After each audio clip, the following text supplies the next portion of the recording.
Bonsoir. Aujourd'hui, j'ai envie de te parler de l'énergie sexuelle. C'est un sujet très important et très intéressant à aborder en thérapie. Donc, si tu es suivi par un psychologue, n'hésite pas à parler de ça. Tout ce qui concerne la sexualité est important. D'accord? On a tendance dans notre société à mettre un petit peu de côté. Quand je suis en thérapie de groupe et que je dis oui, mais il faut venir aussi lorsque on va parler de la sexualité. Les femmes en général, elles sont comme ça. Et ça pose énormément de problèmes en réalité de ne pas savoir qui on est sur le plan sexuel, qu'est-ce qu'on veut sur le plan sexuel et à quoi ça sert surtout, d'accord? À quoi cette énergie puissante, elle sert. Déjà, il faut savoir que l'énergie sexuelle, c'est l'énergie de création, d'accord? C'est par là qu'on crée l'humanité, d'accord? Tous les enfants du monde et les animaux se reproduisent à partir d'une énergie, d'un élan vital qui les pousse à le faire, d'accord? Donc c'est hyper important, c'est à la base de la création. Donc quand on le réfléchit un petit peu, non seulement c'est l'acte sexuel et les sensations que produisent l'union de deux personnes qui se désirent, euh, va créer quelque part une connexion, va créer une émotion, va créer, on va dire, une explosion neurochimique au niveau du cerveau qui est quasiment, en fait, qui est irréproductible. D'accord? On va pas pouvoir créer aucun traitement, aucune drogue de ce monde va pouvoir mimer un orgasme. D'accord? Donc, c'est quelque chose déjà qui est très précis, très unique et qui fait partie d'un domaine qu'on ne maîtrise pas du tout, le domaine de la création de vie. D'accord? On est très à la mode sur la création du digital, etc. Mais il y a une chose qu'on va pas pouvoir vraiment créer, c'est l'étincelle de vie. D'accord? Alors, ce qui m'intéresse que tu comprennes ce soir, c'est vraiment que cette énergie-là, elle est précieuse pour toi en tant que personne, parce que tu es un être qui doit créer, qui est ici pour créer ou pour produire des choses qui peuvent servir autour de toi, d'accord? Et que finalement, quand on s'intéresse vraiment à comment cette énergie peut t'attacher à une personne, ben finalement, on décide consciemment de la préserver et de ne pas forcément la partager avec tout le monde, d'accord? Il faut savoir que l'acte sexuel débute bien avant qu'il y ait rencontre des corps, d'accord? On va l'appeler comme ça. On a, grâce à l'imagination, la possibilité d'avoir des pensées en illimité, d'accord? Sans que quelqu'un sache. Donc, c'est dans l'intimité de sa propre conscience. On peut se laisser aller à un tas de fantasmes, d'accord? D'ailleurs, quand vous commencez une relation avec quelqu'un, vous voyez bien que vous pensez énormément à la personne, que vous avez hâte que la rencontre se fasse, vous avez des idées, vous avez une intention, vous voulez donner, vous voulez recevoir, etc., etc. C'est totalement naturel, ça fait partie de nos caractéristiques en tant qu'humains que de pouvoir se projeter et s'imaginer par avance un acte qui va être source de plaisir, d'accord? Et donc ça confirme qu'il y a un lien entre la pensée et le corps, puisque plus j'y pense, plus mon corps il réagit. Donc, il y a un lien entre la pensée et le corps. Ensuite, quand il y a acte, d'accord, quand la personne vraiment, elle vous a désiré, que vous aussi, et que finalement vous pouvez réaliser cet acte qui est merveilleux, à ce moment-là, il y a un échange puissant qui se crée, qui est parfois inconscient. Il peut y avoir un décalage dans les intentions. Par exemple, une personne peut être en amour avec l'autre, et alors que pour l'autre, c'est juste un acte, voilà, c'est assez machinal, ou voilà. Peu importe, d'accord?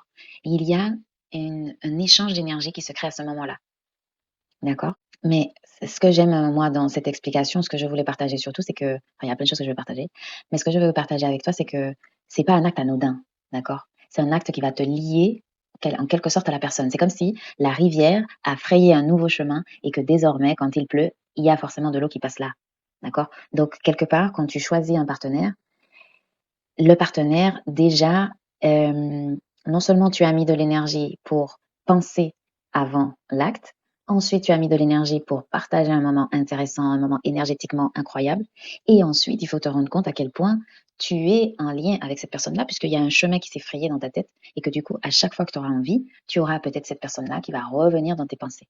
D'accord? C'est totalement naturel, ça fait partie de notre cerveau de fonctionner comme ça. Émotion, plaisir, voilà, dopamine, etc. C'est le même paquet, ocytocine, c'est le même paquet, un tas d'hormones dans la tête, et donc l'acte sexuel peut te rendre complètement amoureux d'une personne, d'accord? Ce qu'il faut savoir, c'est que il est aussi à l'origine d'une extinction des limites, d'accord? C'est-à-dire que quand deux personnes se sont liées physiquement, elles ont eu une relation sexuelle, les red flags, on les voit moins. D'accord? C'est comme s'il y a des stores, voilà. À chaque store, il y a une devinette. D'accord? Et donc, quand on fait l'amour avec une personne avant d'avoir compris les devinettes qui nous permettaient d'ouvrir les rideaux, les stores, ben, avant de poser ces devinettes, ben, finalement, on a ouvert tous les stores et on a fait l'amour et ensuite, on se pose des questions. Quelles étaient les caractéristiques de l'homme que je voulais? Je me souviens même plus puisque à chaque fois que j'ai une relation avec cette personne-là, ben, en fait, j'ai aucun critère. Il n'y a plus rien qui revient en tête. D'accord? Je vous donne un exemple. Moi, avant, je pouvais effectivement prendre moins de temps que nécessaire pour avoir une relation sexuelle. D'accord? Et je me rendais compte, pendant la relation, qu'en fait, la personne ne correspondait pas du tout.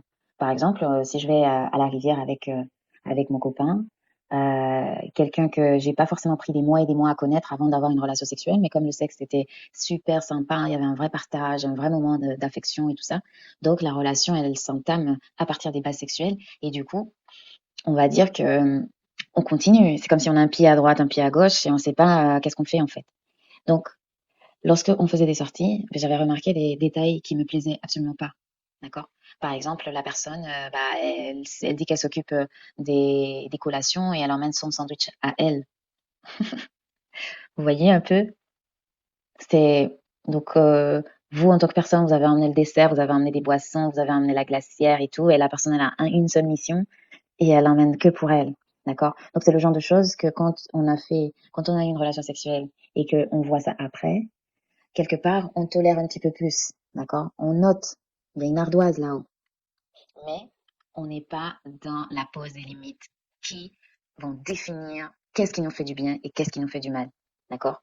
Quand on a pris le temps et qu'on est soi-même rempli d'amour pour soi et qu'on a fait la paix avec la sexualité, on comprend la sexualité parce que le plaisir, on sait se le donner, donc on n'est pas mendiante derrière une énergie qu'on croit être que uniquement apporté par l'extérieur, par l'autre, et que euh, on se croit un petit peu dépendante de dépendante de la disponibilité de quelqu'un pour avoir du plaisir sexuel. En fait, c'est ça, c'est une sorte de dépendance. Quand on a une relation avec une personne qui, on a été un petit peu vite et on n'a pas pris le temps de l'observer dans différentes situations, ben quelque part, c'est qu'on n'est pas conscient qu'on peut aussi se donner du plaisir et pouvoir attendre que l'acte soit vraiment conscient avec toute la cartographie de ce que la personne représente. D'accord? Et donc, au final, quand moi, j'ai fait un travail personnel à partir de moments d'abstinence. D'accord? L'abstinence, c'est quelque chose d'incroyable. Moi, je conseille à tout le monde de faire un peu d'abstinence, de retenir son plaisir pour pas le distribuer et le focaliser sur un projet, le focaliser sur des activités créatives, par exemple. Mais quelque part, lorsque j'ai fait ce travail-là, j'ai compris quand, à quel point quand je rencontrais quelqu'un, je pouvais voir tout de suite si cette personne allait me blesser ou pas, si cette personne avait une tendance toxique ou pas, si cette personne activait une version de moi que je ne voulais plus du tout activer. Et donc finalement, cette personne devenait moins attrayante sur le plan sexuel que si j'avais pas fait ce travail de rétention et de réflexion. D'accord? Parce que l'acte sexuel, ce qu'il faut savoir, c'est que il éteint temporairement le cerveau pour laisser parler le cœur. D'accord? Sauf que quand il faut qu'une personne fasse partie de votre vie, même si c'est 10 minutes par semaine, il faut que ce soit en harmonie, en accord avec les deux. D'accord? Le cerveau et le cœur. Il faut que ce soit logique, que ça soit intéressant sur le plan énergétique, que ça soit riche, d'accord? D'accord, il y a des personnes, quand on a fini de parler avec elles, on se sent plein de vie, on a plein d'idées, on a envie que ça continue. Et bien c'est ça en fait qu'on apprend quand on prend son temps et quand on commence à s'aimer et ne pas laisser son cerveau activer l'idée que la sexualité doit être forcément en lien avec quelqu'un ou impliquer une personne. D'accord?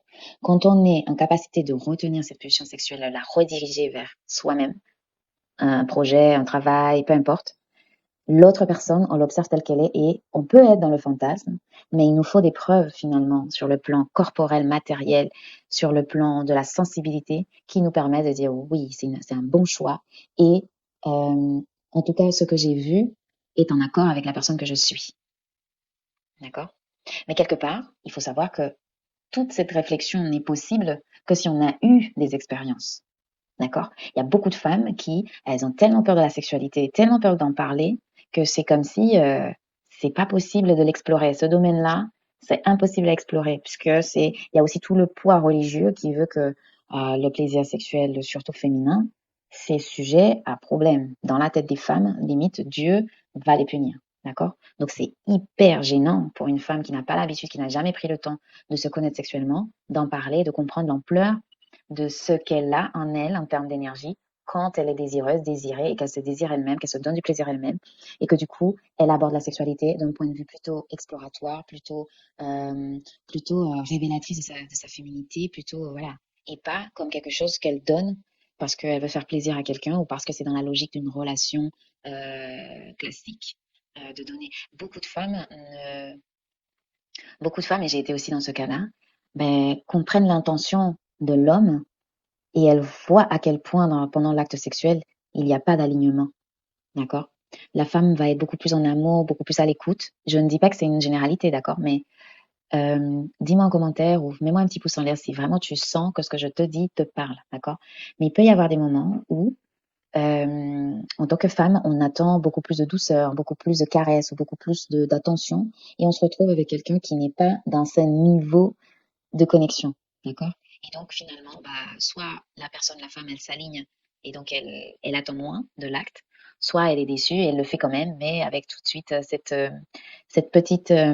Il y a souvent, on va dire souvent aux femmes, oui, mais c'était la première fois, il faut essayer plusieurs fois, etc., etc. Il y a des choses que tu comprends tout de suite dès le premier acte. On sait très bien le niveau d'intérêt qu'un homme te porte quand tu as une relation avec lui. D'accord? Donc, quelque part, je pense qu'il y a quelque chose au niveau de l'instinct qui doit se réveiller à ce moment-là et l'intérêt d'avoir une bonne estime de soi, un bon amour de soi, l'intérêt, c'est de se protéger, de protéger cette énergie pour l'utiliser à son avantage dans sa vie personnelle. D'accord? Très important.